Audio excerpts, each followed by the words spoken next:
को सामु आफ्नो भनाइहरू प्रस्तुत गर्न गइरहेकी छु।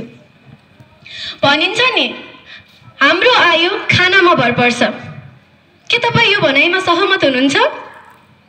अवश्य पनि मानिसको आयु खानामा नै भर पर्छ। एकैछिन सोच्नुहोस् त, तपाईँले कस्तो खालको खाना खाइराख्नु भएको छ? के तपाईँले खाइरहेको खाना स्वस्थ छ त? के कतै हानिकारक त छैन? कतै हजुरले खाइराख्नु भएको खाना हजुरले आफ्नो स्वास्थ्यलाई खेलवाड गरिराख्नु भएको त होइन? सुन्नुहोस् त, जङ्क फुड शब्द नै कस्तो छ कि खाना अयोग्य भन्ने बुझिन्छ। जङ्कको अर्थ हो हामीले खाने खानामा रहेको पोषक तत्त्व नष्ट गरिएको, टुक्राइएको अथवा अटोमेटिक टुक्रिएको भन्ने बुझिन्छ। र जुन त्यही खाना हामीले खान्छौँ जसलाई जङ्क फुड भनिन्छ, जुन हामीले विगतमा खाएका थियौँ र हाल कमै प्रयोग भइरहेको होला तर नियन्त्रण भइसकेको छ। तपाईँलाई थाहा छ जङ्क फुड पक्कै पनि थाहा छ कि हजुरहरूलाई जङ्क फुडले यस्तो असर गर्छ कि जङ्क फुडले नै हो, जङ्क फुड खाँदासम्म त व्यक्तिलाई स्वादिष्ट गराउँछ, तर जब पेटमा जान्छ नि त्यो विषको रूपमा प्रयोग भइरहेको हुन्छ। हो, व्यक्तिले आत्महत्या गर्दा खाइने विषले 1-2 घन्टामा असर गरिहाल्ला, तर हामीले खाने जङ्क फुड एउटा त्यस्तो विष हो जो बिस्तारै मानिसलाई मार्दै गइरहेको हुन्छ।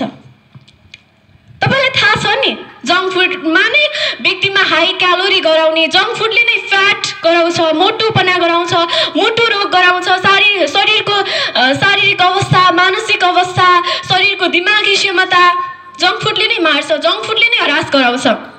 कि तपाईँको आँखामा झलझल्ती उदाहरण यहाँ आफैले भोग्नु भएको कुरा हो कि विगत 2-3 वर्ष अगाडिलाई निहालेर हेर्नुहोस् त, कि हाम्रै विद्यालयमा कुनै पनि हरेक विद्यार्थीहरू रुने, कराउने, छटपटिने कस्तो बिमारी, त्यो रोग लागेको थियो नि, जुन शारीरिक अवस्था कमजोर भएको थियो, मानसिक अवस्था कमजोर भएको थियो।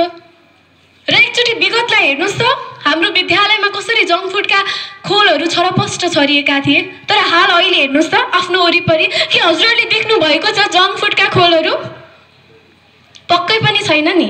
एकचोटि हेर्नुहोस् त, म प्रश्न गर्न चाहे कि विगतमा भएको बिरामी के फेरि अहिले जङ्क फुड नियन्त्रण भइसकेपछि पनि भएको छ त? अवश्य पनि छैन नि, कि हामीले जङ्क फुड नियन्त्रण गरेरै त भयो। जङ्क फुड एउटा बेकारको कबाडी खाना हो भन्दा तपाईँले नराम्रो लाग्ला के होइन र? जङ्क फुड बेकारकै खाना हो। तर तपाईँले मैले यो भन्दासम्म हजुरको दिमागमा यो प्रश्न गुन्जिन्छ होला पक्कै पनि कि यदि बेकारको खाना भएको भए किन बनाइन्थ्यो त? अवश्य पनि यो प्रश्न हजुरको दिमागमा गुन्जिएकै होला है, पक्कै पनि। जङ्क फुड हामीले डेली लाइफमा प्रयोग गर्नको लागि बनेको खाना होइन, यही बुझ्न जरुरी छ हामीले। जङ्क फुड त एउटा मान्नुहोस् कि कुनै टाढाको यात्रा छ, जब कि तपाईँलाई कुनै खाना नै छैन, जब कि अन्तिम उपाय बाँच्नको लागि भने त्यो जङ्क फुड खान सक्नुहुन्छ, त्यो हो जङ्क फुड। तर हामीले नबुझेर के गरिरहेका छौँ थाहा छ? विगतमा के गरिरहेका थियौँ पक्कै पनि थाहा होला कि त्यसलाई नास्ताको रूपमा, त्यसलाई खानाको रूपमा किन प्रयोग गरिरहेका थियौँ? त्यो हाम्रो मूर्खता थिएन? पक्कै पनि आज हेर्नुहोस् त, कोही कसैलाई रोग लागेको छ पहिलेकै जस्तो? अवश्य पनि होइन नि। त्यही जङ्क फुड नियन्त्रण गर्नुभएको छ। हाम्रो विद्यालयमा हेर्नुहोस् त, म अरू के होइन, उदाहरणको लागि हाम्रै विद्यालयमा लाइन लागेका ठेला हुन्थे पानीपुरी चटपटीका, तर अहिले छैन, किनकि हामीले प्रयोगै गर्दैनौँ, त्यो खाँदैनौँ त कसरी हुन्छ? छैन नि।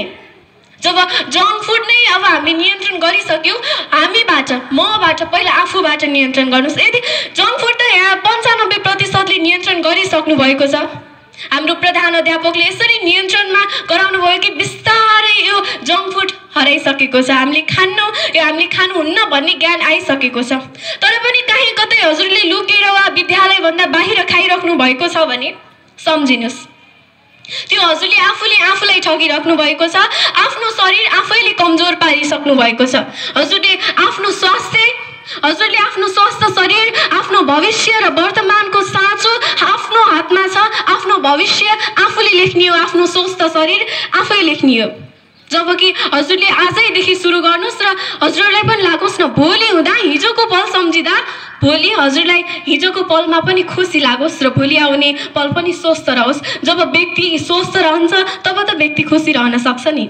त्यसकारणले पहिला आफू सुध्रिनुस् भन्नुहुन्छ नि। हाम्रो प्रधान अध्यापकले पटक पटक सम्झाइराख्नु भएको पनि कुरा हो, आफ्नो मालिक आफै बन्नुहोस्। कसैले तपाईँलाई नसिकाओस् कि जङ्क फुड खानुहुन्न भनेर। जब तपाईँले आफ्नो दिमागमा मनन होस् कि जङ्क फुड खानुहुन्न, यो त एउटा विष पो रहेछ, किन खाइरहेका छौँ त?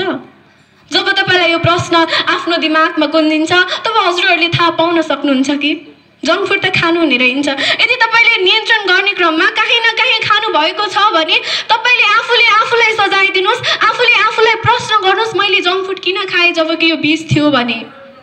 कि कसैले अगाडि आएर सरी अबदेखि म जङ्क फुड खान्न यो भनेर के हुन्छ? त्यो बाहिर गएर त खाइहाल्छ नि, अरूको आदेशमा चलेर त कहाँ सकिन्छ र? आफूले आफूलाई प्रश्न गर्नुहोस्, आफूले आफूलाई सम्झाउनुहोस्, आफूले आफूलाई सजाय दिनुहोस्। जब व्यक्तिले आफ्नो कन्ट्रोल, आफ्नो क्षमतामा जब व्यक्तिले नकारात्मक नेगेटिभतिर थिङ्किङ गरिरहेको हुन्छ भने त्यसलाई कन्ट्रोल गर्न सक्दैन भने त्यो कुनै हालतमा पनि त्यो व्यक्ति सफल हुन सक्दैन, चाहे स्वास्थ्यतर्फ होस् चाहे अन्य कुनैतर्फ। त्यसकारणले पहिला आफूले आफूलाई कन्ट्रोल गर्नुहोस्। र मलाई खुसी लागेको कुरा के हो भने पक्कै पनि कतिपय व्यक्तिहरूले खानु भएको छैन जङ्क फुड र खानु पनि हुन्न, र यसलाई कोही कतै कसैले खानु भएको होला, त्यसलाई नियन्त्रण गर्दै जानुहुन्छ भन्दै आफ्नो भनाइहरू यही अन्त्य गर्न चाहन्छु। हस् त, धन्यवाद।